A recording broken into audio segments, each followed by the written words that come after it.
하나님께서 여러분들을 온전히 붙잡아 주시기를 축복합니다. 오늘 함께 보실 하나님의 말씀은 사도행전 13장 48절 말씀입니다. 이방인들이 듣고 기뻐하여 하나님의 말씀을 찬송하며 영생을 주시기로 작정된 자는 다 믿더라. 오늘도 매일 말씀 묵상과 함께 하시는 우리 제천교회 성도님들 축복합니다. 이제 바울과 바나바는 이 안디옥에서 복음을 전하기 시작합니다. 회당에서 이 설교를 통해 복음을 증거합니다. 이 바울이 증거한 이 설교는 이 복음이 무엇인지에 대해 핵심을 명확하게 설명하고 있습니다.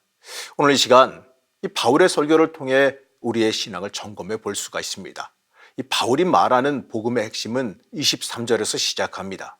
하나님이 약속하신 대로 이 사람의 후손에서 이스라엘 위하여 구주를 세우셨으니 곧 예수라. 하나님이 이스라엘을 구원하시기 위해서 예수 그리스도를 보내셨다. 바로 이 사실입니다. 하나님은 이스라엘을 구원하시기 원하십니다. 그리고요, 이 예수 그리스도를 통해 그 구원의 역사를 완성하셨습니다. 이 모든 역사의 주인 되시는 하나님께서 이 하나님의 섭리를 통해 이루신 이 사건이 예수 그리스도입니다. 맞습니다. 우리는 이 하나님을 믿는 사람들이기 때문에 이 세상 모든 것이 이 하나님의 뜻 가운데 일어남을 믿어야 됩니다. 심지어 우리의 이 모든 실패까지도 사용하고 합력하여 선한 일을 만들어 가심을 우리는 믿어야 됩니다. 그렇기 때문에 우리는 이 하나님의 역사하심 앞에 이 겸손히 하나님을 신뢰하며 믿음으로 나아가야 됩니다. 때때로 우리가 실패와 어려움을 겪을 수는 있습니다. 하지만 이 하나님께서는요, 그 실패까지도 사용하셔서 이 마침내 선하게 복되게 이끌어 가십니다. 우리는 이것을 믿어야 됩니다.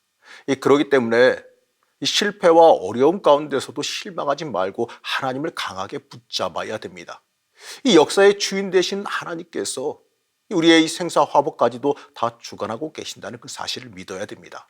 그 믿음으로 우리는 우리의 현실을 이겨나가야 됩니다. 이 믿음이 있다면 우리는 우리 삶의 현실 앞에서 실망할 것이 아니라 이 소망을 가지고 부르짖어야 됩니다. 이제 사도 바울은 이 설교의 본론으로 예수 그리스도의 죽음과 부활에 대해서 말합니다. 30절 말씀입니다. 하나님이 죽은 자 가운데서 그를 살리신지라. 맞습니다. 십자가에 달려 죽으신 예수 그리스도를 하나님께서 살리셨습니다. 기독교는 바로 이것을 믿는 사람들입니다. 기독교는 십자가와 부활의 종교입니다. 우리를 위해 이 예수께서 우리의 죄를 짊어지시고 대신하여 십자가에 달려 죽으셨습니다. 그리고 그 죄와 싸워 이기시고 부활하셨습니다.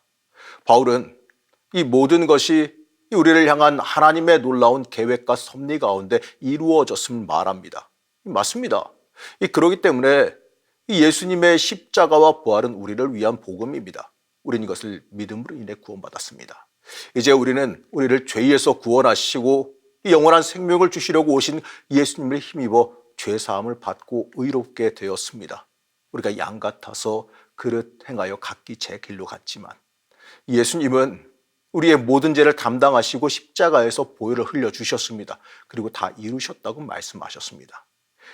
우리의 죄의 빚을 다 갚아주셨다는 뜻이지요. 그리고 부활하셨습니다. 예수님은 십자가에 달려 죽음으로 끝나는 분이 아니십니다. 이 죽음을 넘어 이 생명의 그리스도이시고 이 모든 것을 살리시며 소생시키는 분이십니다. 우리는 이 부활의 주님을 믿고 고백해야 됩니다. 우리가 이 부활의 예수님을 믿고 의지한다면 이 세상을 살아가면서 걱정, 의심에 쌓이거나 두려워할 필요가 없습니다. 우리가 믿음만 있다면 이 모든 것을 이겨낼 수 있기 때문에 그렇습니다. 사랑하는 성도 여러분, 믿음으로 세상과 싸워 이기시기 바랍니다. 믿음으로 모든 어려운 상황을 이겨내시기 바랍니다. 하나님은 틀림없이 이겨낼 수 있게 우리에게 능력을 허락해 주십니다. 사도 바울이 복음을 전하자 사람들은 여러 가지 반응을 보입니다. 간단하게 분리하면 용납과 거부로 나눌 수가 있습니다. 먼저 즉각적으로 받아들인 사람들은 이방인들입니다. 이들은요, 자신들도 구원받을 수 있다는 그 놀라운 복음에 열광했어요. 그리고 그 말씀을 듣고 구원함을 얻었습니다. 48절 말씀입니다. 이방인들이 듣고 기뻐하여 하나님의 말씀을 찬송하며 영생을 주시기로 작정된 자는 다 믿더라. 그런데 이 어떤 유대인들은 이 말씀을 듣고 회당을 빠져나가 유력자들을 선동해서 바울과 바나바를 박해했습니다. 이 복음이 전파되어 이방인들에게 놀라운 역사가 일어나자 그 일을 방해하고 나선 거예요.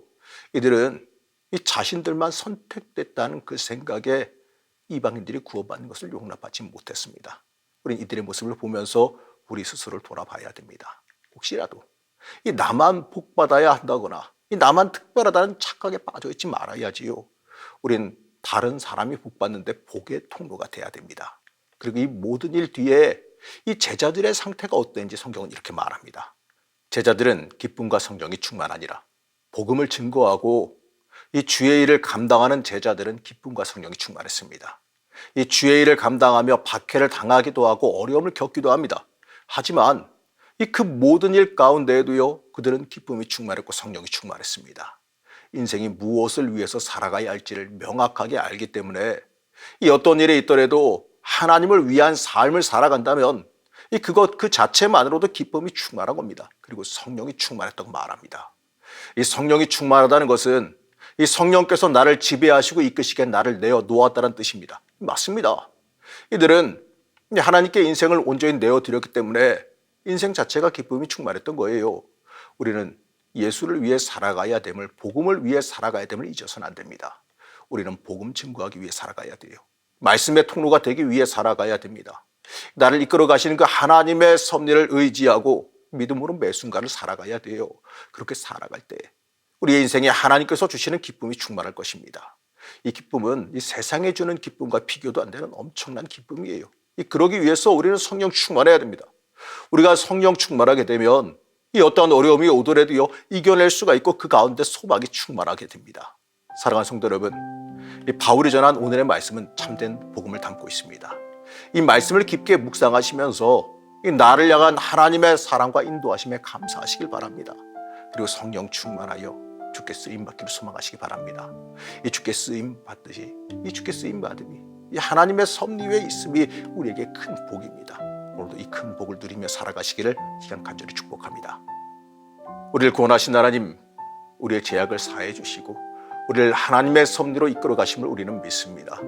우리에게 믿음 주셔서 믿음으로 하나님 온전히 붙잡고 살아갈 수 있게 허락하여 주시옵소서. 하나님의 인도하심을 전적으로 의지하며 예수님의 이름으로 간절히 기도드렸습니다. 아멘.